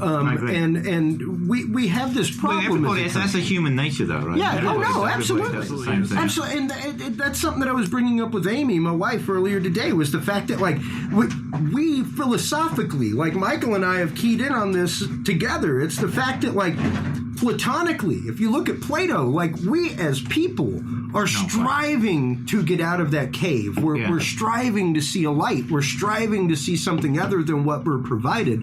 But at the same time, we're perfectly willing to say what you're seeing is not what I'm seeing. But at the end of the day, though, over years, if someone doesn't deliver, you're not sure. You can be delusional for only a certain length of time, right? But you can't be delusional all the time. No, it's just the way it is. I mean, you can be. But Donald Trump is so. Someone like Donald Trump, let's face it. I explain this to other people. Michael probably has a better way of saying it than I do. Apart from the fact he is a sociopath, he truly is mentally ill. I mean, because when you hear him talk, right? And I explained this to a friend of mine. His parents, this is my favorite line, right? His father's from Queens. Right. His parents, his ancestors, his father's side are from Germany. Yeah. But he forgot twice on 2 different interviews. He said, and he didn't even get the syntax right. He said, "My father's from German." I'm like, and they asked him, "Is your father?" And he said what he really meant to say was, and I was with a friend of mine that discussed this. He said, "No, you know what he meant to say, Max. His father's from Germany." I said, "Right. Well, why? Of course, I know what he meant to say. I don't have an IQ of 12, right?" But he didn't say that. And in 2 separate interviews 2 weekends ago, he said or implied in his own strange way of speaking that my father is from Germany. That's why I have nothing against the German people in particular. Of course, his father's not from Germany. His father's from Queens. His grandfather's from Germany. But the fact that the man is saying this, the fact that he's not even getting the syntax right, because he said his mother's from, he didn't say his mother's from Scotland. He said his mother's is Scotland. The fact that he's not getting all those things right, if you had a dad that said that to you, Chris, you'd be going, dear old dad's losing it. Oh, yeah. No, and that's where he is. It's most definitely, and I've seen this is not a political thing for me. No, absolutely not. This is physical I've seen it. Yes, I've seen it from. He's mentally ill. Yeah, but I've quite honestly seen it for years, interviewing people and seeing people interviewed. The man doesn't use a teleprompter a lot. Right, like, exactly. No, but still, I know people that worked his events, and there was one there, and it just kind of went. But if you said to me, Max, I know the teleprompter operator. But if you said to me, Max, where are your parents from? And you knowing full well my parents were from, say, Scotland. But that's and I said my mother's Scotland. That's to assume. Make sense. That's to assume the fact that somebody is using proper or whatever. No offense, but as mentally or vocabularily as adept or as verbose as you or I. But the point, no. But there's a difference. I'm just playing devil's advocate. If he did it once or twice, get it. But if you look at him in the last 2 or 3 years, I'm not going to say the man's a brilliant guy.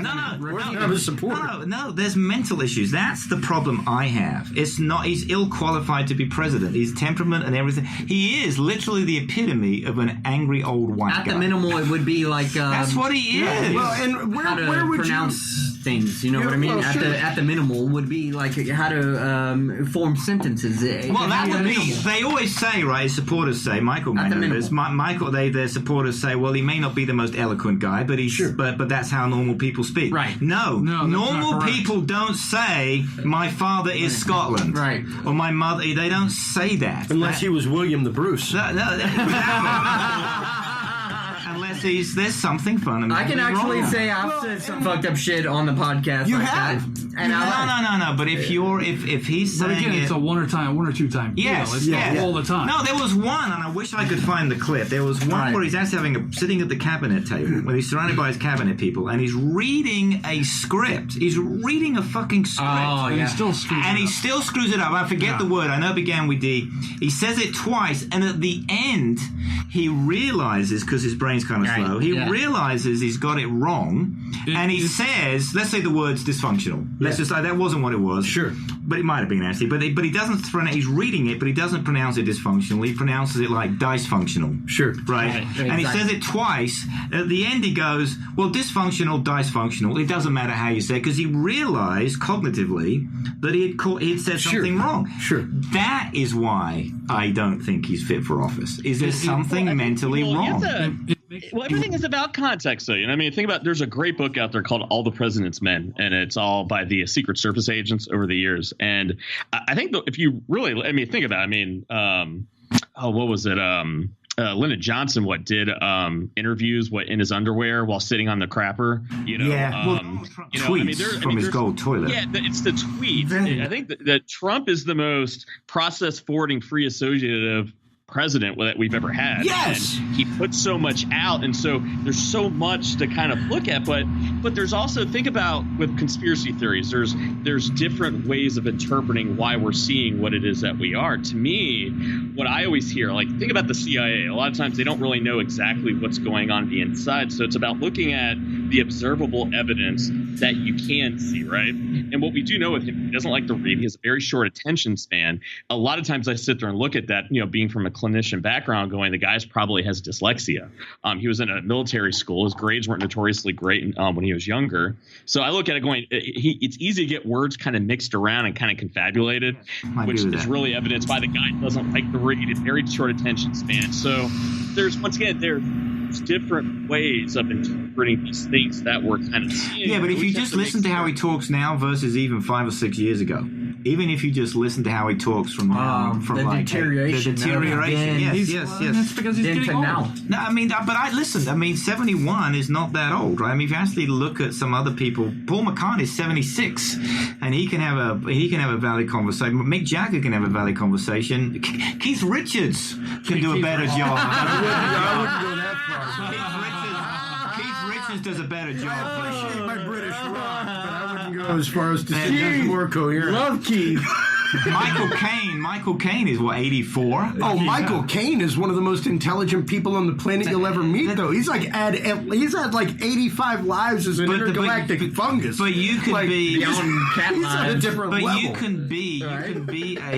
You can still be very smart and still get Alzheimer's and other things, right? I'm just making the point. Absolutely. There's something. Glenn Campbell. There's something not bad. Glenn Campbell. There's something not right. Right. Yeah. And the sycophants who cover up for him and say all these things, they're the people who I also think are very dangerous. I truly believe it. But not only that, finally, he's not doing anything. He's doing zero for his own supporters. Well, and apart from making them feel good every once in a while. Getting back to that, let's go back to the third question that was asked of people. What do you think the other side actively believes? What do you think they're all about? What other side of what we believe the other side stands for? These are good questions, by the way. Who came up with the questions? I did. I'm just joking. Michael over there came up. I was going to say Michael probably did. You did. I think there may have been one of mine. One of yours, yeah. I wonder the thing. I think I think Michael probably did these questions because they're pretty good. Well, the whole idea that I had, it's funny because when I talked to my wife about wanting to really get into more media, the one thing I kind of promised her was that I'm not doing this just to get famous, and because you can tell by talking with people, you can have all these moments and making people look like idiots. The whole point of me doing this was that I want to make a difference. And I look at the only way that we're going to make a difference is to make people actually humanize the other side, make them look like people. And so the questions that I came up with was not about gotcha. It's like, who are you as a person? What do you believe? And it's amazing when you actually make people feel like you're listening, you're hearing, you're talking to them. You get these answers, and that's what these questions that I came up with, that's all it was getting at. Let's humanize the other side so we can listen and understand each other. Well, and with that, let's get into this 3-minute clip here. Then we have another 5-minute one that I think is really the crux of all of this, which is, do you think we can find a middle ground? That's the last question that was asked of Trump supporters, non-supporters. But let's get into, what do you think the other side believes? Let's hear what both sides had to say about that. I'm not 100% sure if they have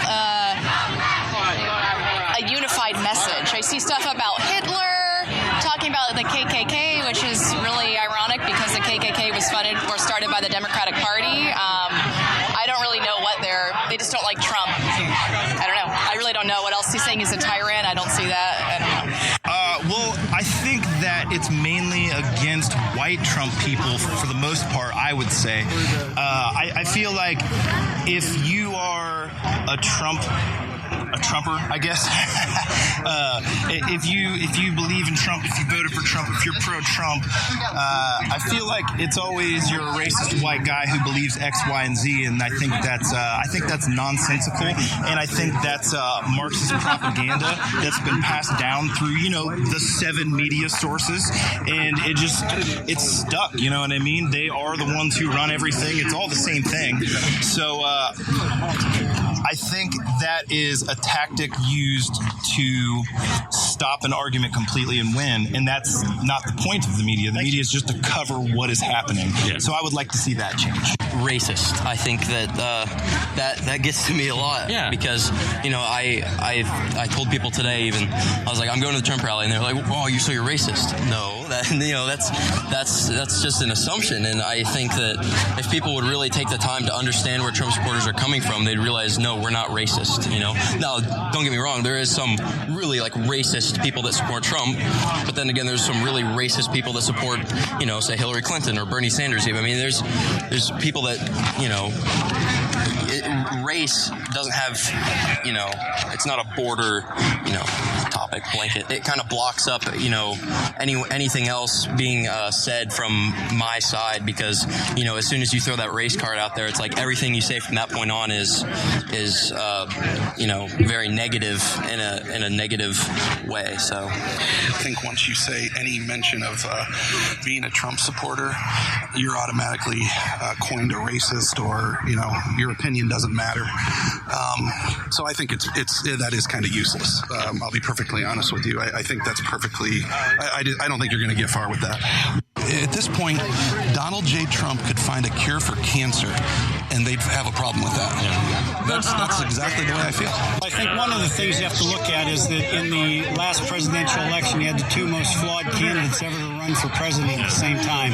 I think many of the votes that were cast for Trump were votes against Hillary. So that gets part of it. But the other factor is that he gave false hope to a lot of people who are frustrated with a lot of things economically and socially. I think a lot of them felt like nobody was listening to them before, and now they've got a chance to spout, even though it's, not making sense and not helping anybody. I mean, Trump doesn't care about these people at all. He's a multi-million. He don't even know how you go to the grocery store. He thinks you have to have an ID to go to the grocery store. How did they even think that he cares about them? I don't get that. That's what he just did with farmers. And that right there is exactly what Jonathan was saying earlier. Was I don't know how he thinks that people care about him. I don't know how he thinks that this is something that people can get behind. And at the same token, we heard exactly what we were talking about a while ago, where people just utterly feel disenfranchised. They utterly feel like they have not been listened to. Well, check this out, Chris. Hey, you got your neighbor, right? And he pulls up next, you're out in the yard, and he pulls up and he's like complaining about his car. I was like, God damn, my brakes are going out. You're like, oh, dude, I'll fix that for you. And you fix it, whatever, and stuff like you're neighborly, whatever. And then it's like, you're getting along great. It's like, well, he's this and you're that. It's like, but it doesn't matter, It doesn't matter because you're neighbors. You need brakes done, he does brakes. Right, and it's like, it's not a big deal. It's not a big deal, Yeah. And it's like, whatever. But I think the idea, though, Steve, is the fact that you both have to agree that it's not a big deal. You both have to, from your side of the fence, be like, not a big deal. Hey, not a big deal. You want to take it further? I've had a friend that was black. That, man, to me, whatever. We were best buds, man. He was my dude, he was the shit. You've talked about it before. He'd open the door. He's like, what's up, nigga? And I'll be, what's up, nigga? Well, and now, where could you do that at? Where could you do that at? And that'd be not, you're racist. But it was a show of love that, hey. It was a show of affection between the two of them. Yeah, me and him. We're affectionate. And that definitely happens in modern society, things like that. I'm just, throwing it out there. I think as the clip was playing, we were kind of discussing across the table the fact that this is what's necessary. This is exactly the confirmation that we were talking about a while ago of what people genuinely seem to feel like. I think as a immigrant to this country, I can tell you the most Americans, my friend and I, when we traveled to America, they were extremely generous. Right, so from the American perspective, it was we were young, right? We were teenagers, late teens, early 20s, and I think that we slept in a car and bummed around, right? That's what you should do at that age. And I think that it's for me. So America is more what I do is that's what America is. What I really get upset about, which is why I started the radio show. Can I ask you an honest question? Sure. What was it that brought you to the States?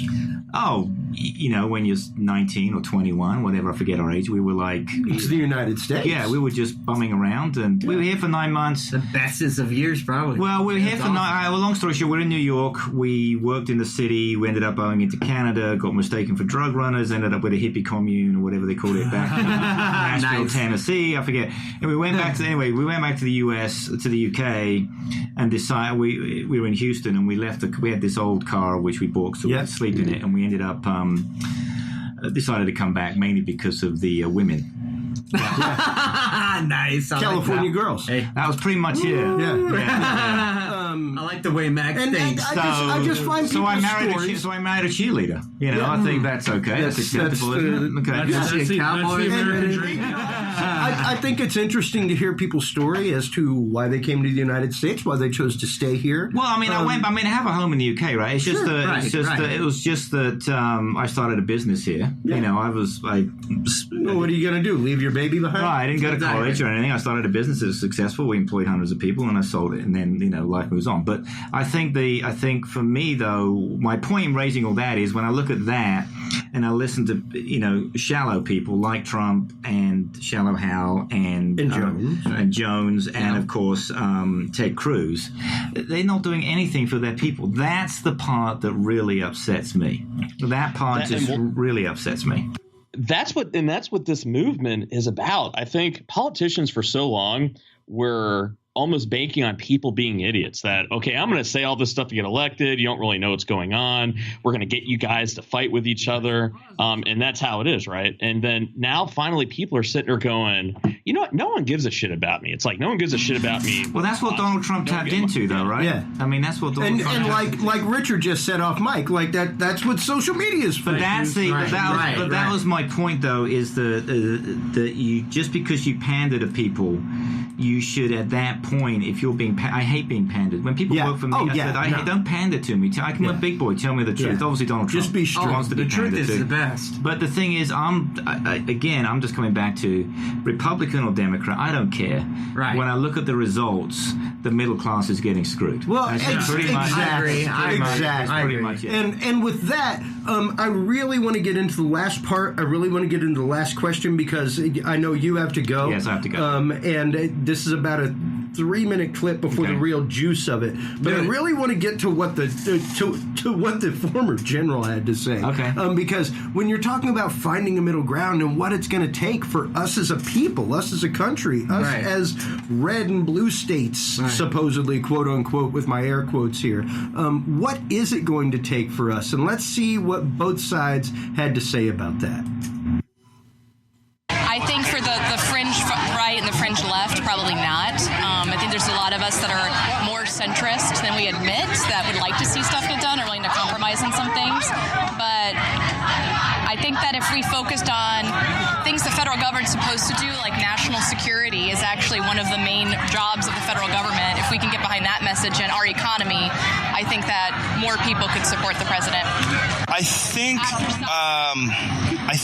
that I feel sorry for them, actually. I do. I don't hate anyone. Everyone's entitled to their opinion, but I feel sorry that they believe the things that they say, and I don't think they understand what they mean. I think their ultimate goal is give me, give me, give me. I think everyone wants something. I think they want free school. I think they want free this. I think they want abortion to be legal. I think they want things, and what they don't understand is that you have to work for those things, and by demanding socialisms or things that are these massive money handouts and free this and free that, it's not actually free.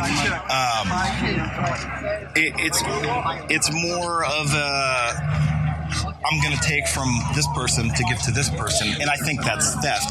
But I just what do you think generally misguided. What do you think that mindset comes from, as far as like why that's their mindset? Sure, give me. Absolutely. I would boil it down to, and we'll just get to the real basis of it. I believe that it's the breakdown of the American family. I think that when my parents' generation grew up, that they were young and they loved each other and they married young and they had kids and they worked through their problems and they didn't divorce. And I think there's a breakdown of morals and family values, and I think that it can all be related to that. Well, I will admit it is hard sometimes because if you know, as soon as you say you bring out that you're a Trump supporter, then people will automatically disagree with everything you say no matter what. Like even if you say some really on point things. So I think that a good like tactic to use would maybe just sit down with somebody and don't give your political views. Just say what you believe in, what you your policies per se that you'd like a president to execute. And I'm sure that from there we could probably find middle ground. But I feel like as soon as you throw out I'm wearing a MAGA hat. Oh, well, then you're a racist and everything you say from this point on is going to be about me being black or whatever it is. I think that, we could really move forward if we just talked, as civilized people and not as, animals from both sides screaming things at each other. I'm sure you walked through the big tunnel of protesters, and, they were screaming very mean things towards me, even though I didn't do anything. I was just walking through, and they were calling me profanities, calling me names and stuff like that. And so I think that it's hard to move forward when you have things like that. But personally, I wanted to take off my hat, walk over to one of them, and just talk to them. See where we could find some common ground. Just to talk to them as a person, even to get to know them first, and then maybe get into political stuff like that.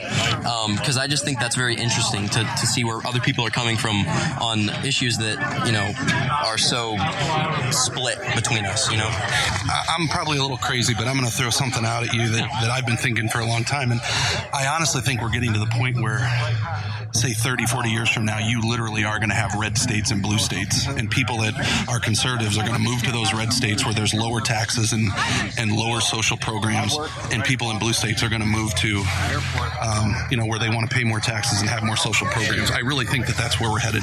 Yeah, and it seems like it's a tough place for a country to be in when basically everyone's thinking this guy could do the greatest thing in the world, and the other side is still not going to give him props. And where do we go? And I think that's where you go into your mindset of, I think this is where the country's basically heading then. If this is where we're at, then I don't see a chance for it to turn around. No, I don't. And you know what, though?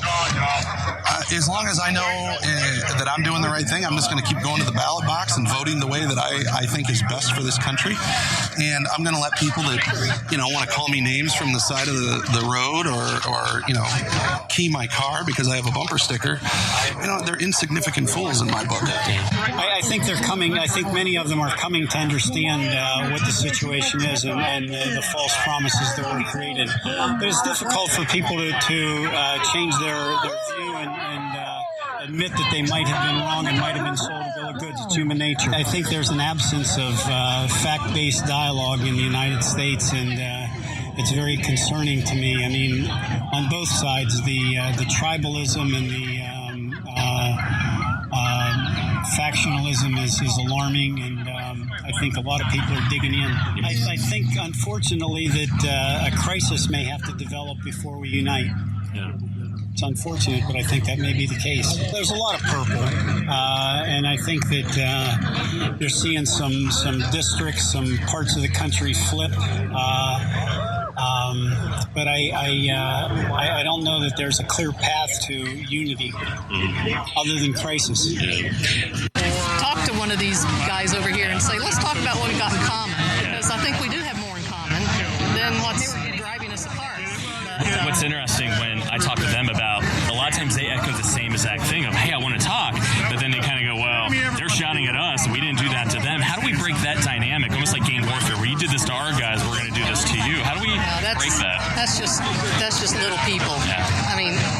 Most people wouldn't react that way. I've heard very little yelling here today, at all. There's been a little bit, but not much. Do you think it's a lot of confirmation bias going on? I'm only going to listen and pick up on the things that confirm what I want to believe, and I'm going to make that 100% of my argument, basically? That is human nature, unfortunately, and I think that's part of what's happened with us. Really, the country needs to just de-radicalize. We're getting too polar opposite on both sides. We need to come somewhere in the middle, understand each other more, just be able to, you can't have peace without understanding the other side. And there you have it, once again, with the 18-year-old wrapping it up, saying... Really? Are you serious? Yeah, no, that's the kid. Amazing. That's the teenager saying that we need to de-radicalize. Yeah. Yes. We need to stop being so extreme on both sides. Like we said a couple weeks ago. Like even we've last had week, many episodes where we talked about it. It's like, neighbor to neighbor. It starts kind of there, man. And our guest Max actually has to go, I think that really, as we wrap things up here, the story, the idea is the fact that we have to find middle ground. We just got finished hearing it from both sides of people at a protest. Exactly. Supporters, non-supporters, pretty much everybody. Even just Max. go to maxmiller.live. Go to maxmiller.live. Yeah. Go check out Max Miller, voice of the Radical Center. You can see the Max Miller dog. You can. Nice. You can also go to HC Universal Network. Check out all of the great episodes of Dudes and Beer while you're online checking it out. Tonight's episode. You can go online and check out our free app for Dudes and Beer, as well as for the HC Universal Network. The HC Universal Network app gives you all of the podcasts, everything from Dudes and Beer to Talking Sound to Yes But Why podcast about comedy to Scary Dad podcast about horror to Gentlemen No Class. That literally just talk about everything going on in society with nothing but great irreverence. It's absolutely fantastic. And while they're online, Michael, tell them where they can go to find out everything about you and about Michael Divine Counseling.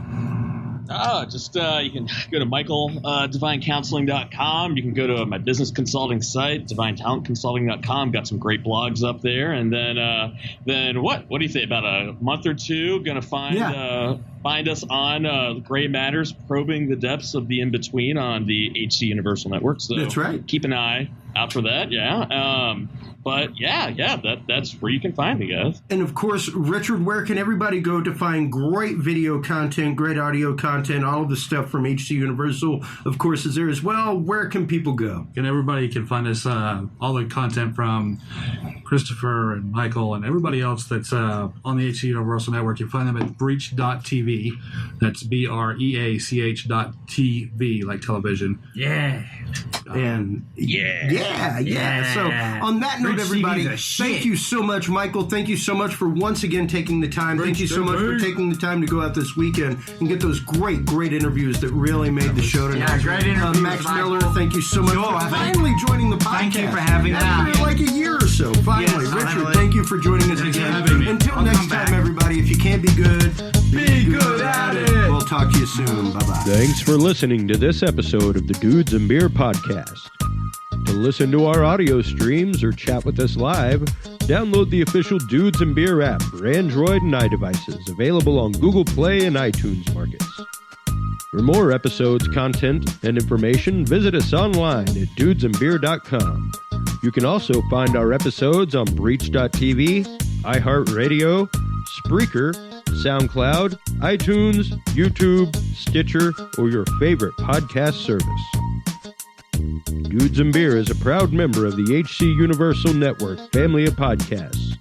For more about our sponsors and other podcasts on this network, visit hcuniversalnetwork.com. Thanks for listening, everybody, and until next time, drink responsibly.